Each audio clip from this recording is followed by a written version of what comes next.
Leta ya Canada yatangaje ko igiye kwakira abimukira 750 bahoze bacuruzwa nk'abacakara muri Libya mu 2017. AFP dukesha iyi nkuru iravuga ko Canada yatangaje aya makuru binyuje muri Minisiteri y'abinjira n'abasohoka mu gihugu. Abimukira muri iki gihugu kigiye kwakira nabagurishwaga nk'abacakara muri Libya mu mwaka wa 2017. Abimukira bari basanzwe baba mu nkambi muri Libya ariko bagiye kwakirwa n'igihugu batuzwe nk'abandi bene gihugu, ndetse ngo igihe amategeko agena n'ikigera bazahabwa ubwene gihugu bwa Canada.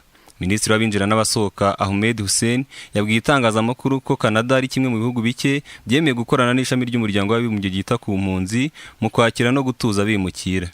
Yavuze ko uretse abimukira 750 bari kwitegura kwakira abandi bimukira bagera ku 1000 bazava muri Niger. Amafoto yakwirakwijwe mu binyamakuru no ku mbuga nkoranyambaga mu 2017 yagaragazwa iyicarubozo n'ihohoterwa ryakorerwaga abimukira bagurishwaga bucakara muri Libya, yatumye bimwe mu bihugu bikomeye byemera kubakira ariko ibyubahirije iryo sezerano n'imbarwa.